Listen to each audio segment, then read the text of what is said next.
Haleluya, haleluya. Mugamba mutya abaana bakatonda balungi. Muli mutya? Mujje baliko abali ku mirimu. Kansubire nti no muli bulungi. Abali ewaka. Kansubire nti Mukama abakoze bulungi, akyabakumye bulungi. Tendo n'ekitibwa tulimuddiza Katonda waffe.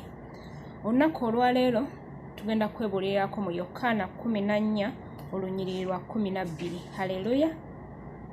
Bwe tugenda okwebuulirako leero, Katonda watugamba nti ddala ddala mbagamba nti akkiriza nze emirimu gye nkola nze, naye alikola era alikola egisinga egyo obunene, kubanga nze ngenda eri Kitange. Haleluya. We watugambye Mukama waffe Yesu Kristo atugambye nti akkiriza ye emirimu gye yakola nti agenda kukola egisinga egijje gye yakola obunene. Haleluya. Owooluganda mpuliriza, tulina okuba n'okukkiriza. Ba n'okukkiriza mu mutima gwo. Haleluya.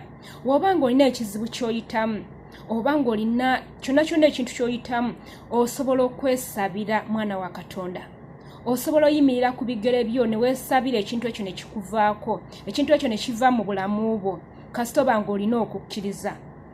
Kubanga Mukama waffe mwennyini yatugambye nti akkiriza ye emirimu gye yakola ajja kukola egisinga egijjo obunene. Haleluya.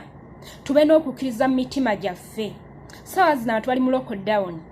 Tolinaawo ogenda nti okuŋŋaana osabe. Haleluya. Tulina ssabira mu nju zaffe, tulina ssabira waka waffe, tulina oyimirira ne twesabira. Amiina. Tulina okwegayirira ku lw'ensi yaffe.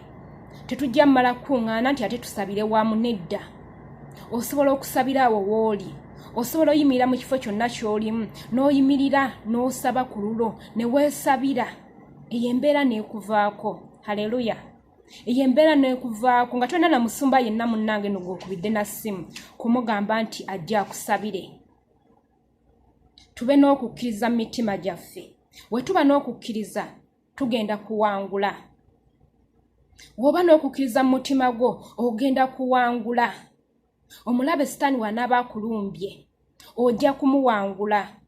Naye woba nga mu mutima gwo tokkiriza togenda kuwangula Sitaani. Kubanga Sitaani ajja kukulaba mu mutima gwo ng'oli munafu. Ajja kukulaba mu mutima gwo nti tokkiriza. Eno kungulu n'onaaba ng'olabika ng'osaba naye ng'omutima gwo tegukkiriza. Mwana wa Katonda togenda kuwangula lutalo olwo. Tulina okuba n'okukkiriza mu mitima gyaffe. Tulina okwewaayo ne tubeera bamalirivu. Kubanga ebintu si byangu. Amiina. Tulina okuba abamalirivu mu kintu kye tusaba. Tulina okuba nga tukkiririza ddala okuva ku mitima gyaffe. Tugenda tuuka ku buwanguzi. Haleluya. Tugenda tuuka ku buwanguzi. Mwana wa Katonda ogenda kuwangula. Ogenda beera muwanguzi kasita oba ng'okkiriza okuva mu mutima gwo. Haleluya. Mukama abampeera omukisa ate era abankuumire. Mwebale nnyo, mwebalire ddala. Bambi mwabawaayo obudde bwammwe ne muwuliriza ekigambo kye mba ntaddeyo. Mukama akibabalire abampeera omukisa.